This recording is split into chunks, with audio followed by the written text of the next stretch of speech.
Selamat datang kembali di channel Tiara Java. Selamat bergabung kepada Anda yang baru menemukan channel ini. Hari ini 19 Juni 2022 Masehi atau tanggal 20 bulan Selo tahun 1955 Jawa. Saya akan berbagi mengenai bagaimana dampak tanaman tebu bagi bawang merah. Tebu ini ditanam di tanah bengkok atau tanah sebagai upah bagi seorang pamong desa. Tepatnya adalah kami tua. Kami itu adalah kepala dusun yang kemudian disewakan kepada pihak lain dan ditanami tebu sepanjang tahun. Disewakannya ini bukan 1-2 tahun tapi bertahun-tahun. Dan selalu ditanami tebu. Bagian ini sering menjadi korban. Lahan saya sejak dulu ini, bagian ini tidak bisa panen maksimal. Selain menaungi tanaman bawang merah, pohon tebu juga rawan ambruk, sehingga seperti ini. Kita lihat bagaimana dampaknya. Ya, begitulah. Apalagi sekarang matahari sedang berada di utara Khatulistiwa atau ekuator. Kita sedang menghadap ke timur dan akibatnya tanaman bawang merah ini ternaungi oleh tebu. Kita lihat pertumbuhannya yang sebelah sini ya masih ketinggalan lah dibanding yang mendapat paparan cahaya matahari secara penuh. Ini pada awal pertumbuhan daun ini terlihat melengkung ke arah selatan. Rupanya dia secara alamiah mencoba mencari asupan atau vitamin dari sinar matahari. Tebunya ini sebetulnya sebagian sudah saya potong, batangnya saya potong karena terlalu banyak yang melengkung ke arah lahan saya. Saya potong, tapi masih ada saja yang tinggi, sehingga kalau terkena angin robohnya ke selatan seperti ini. Ini ada lagi merusak. Melihat tanaman tebu, saya teringat bagaimana kisah Belanda membudidayakan tanaman ini di banyak tempat di seluruh Jawa, terutama setelah mereka bangkrut ketika melawan Pangeran Diponegoro yang berlangsung antara 1825 sampai 1830. Itu membuat repot VOC dan membuat bangkrut keuangan mereka, sehingga bersusah payah untuk mengembalikan kas VOC dengan cara menerapkan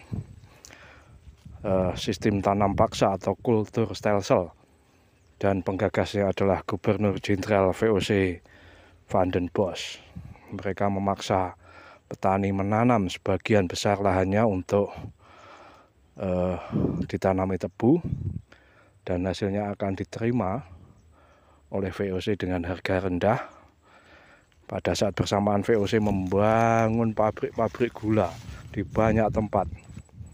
Dari timur kita melihat bagaimana di Jember, kemudian di Lumajang, di Sidoarjo, di Malang, di Jawa Tengah kita melihat bagaimana di Surakarta, di Jogja, ke barat lagi ada banyak pabrik gula yang didirikan pasca Perang Jawa atau Perang Diponegoro, dan itu yang membuat kas VOC kembali penuh dan penjajahan berlangsung sampai abad kemudian, tahun 1900-an. Di sana kita melihat penerus Pangeran Diponegoro, mereka yang memberontak secara intelektual maupun dengan senjata, gagal, bangkit lagi, gagal, bangkit lagi, sampai akhirnya pada periode 1940-an, pertengahan 40-an kita menyaksikan bagaimana founding fathers membangun negara bangsa dengan tanpa pertumpahan darah. Pertumpahan darah terjadi terutama setelah 1945 karena ada agresi militer atau aksi polisionil. Menurut istilah Belanda, kita menyebutnya agresi militer yang terjadi secara sangat kejam, pembunuhan di mana-mana, dan rakyat melawan. Disitulah terjadi pertumpahan darah yang luar biasa pasca 1945 atau setelah proklamasi. Kita kembali ke bawang merah, kawan-kawan. Ini saya terlalu asik melihat tanaman tebu yang memicu diabetes. Tanaman tebu, orang mengira ini adalah tanaman impor atau bukan asli, bukan genuine dari tanah Jawa atau Nusantara pada umumnya. Tetapi literatur Jawa kuno menyebutkan bahwa pada masa lalu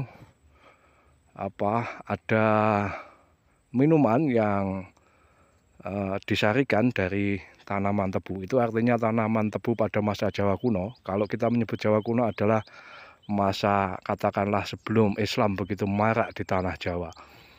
Jadi sebelum Majapahit benar-benar runtuh itu kan Islam sudah masuk. Bahkan pada masa jayanya Islam sudah masuk. Itu kitab-kitab kuno pada masa akhir Majapahit juga sebelumnya itu menyebutkan adanya minuman dari tebu. Di samping ada dari tuak itu dari nira. Kemudian ada minuman legen dan macam-macam sajian minuman pada masa Jawa kuno.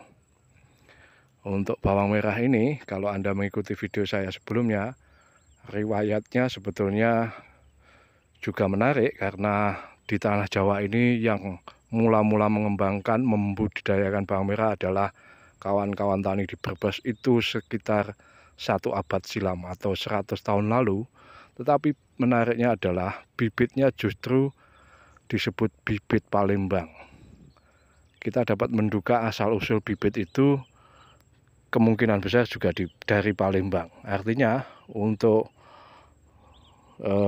level Nusantara kita dapat menduga bahwa sentra budidaya bawang merah tertua se-Nusantara kita bisa menduga justru di Palembang, karena petani bawang merah di Brebes mendatangkan bibit atau menanam bibit yang disebut bibit Palembang.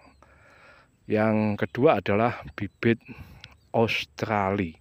Bibit Australia atau bawang merah Australia itu disebutkan lebih besar dengan jarak tanam 30 kali 30 cm. Kemudian untuk bibit Palembang itu bisa lebih rapat, 15 kali 15 atau berapa, saya lupa detailnya. Tapi saya membacakan juga kisah ini pada video sebelumnya bersumber dari majalah atau Kolowarti Kajawen. Majalah Kajawen yang terbit di Surakarta, dan artikel mengenai bawang merah ini terbit pada tahun 1920-an. Seingat saya 23. Saya akan cantumkan link video mengenai hal ini di deskripsi.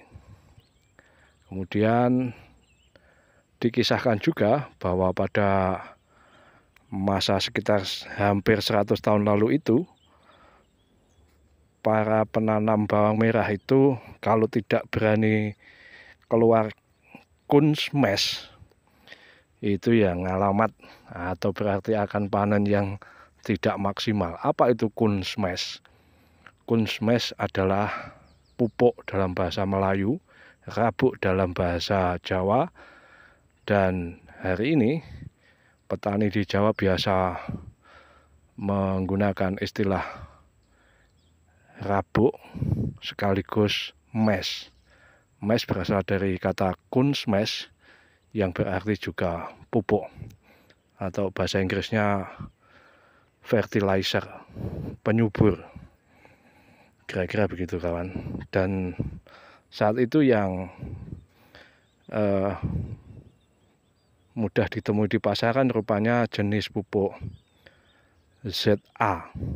ZA ini susah saya ingat kepanjangannya karena dari bahasa Belanda, dan kandungan utamanya kita tahu nitrogen serta sulfur. Demikian kawan-kawan, ocehan saya yang mungkin tidak berguna, semoga mendapat bullying atau hujatan. Saya ucapkan terima kasih, matur sembah nuwun, salam.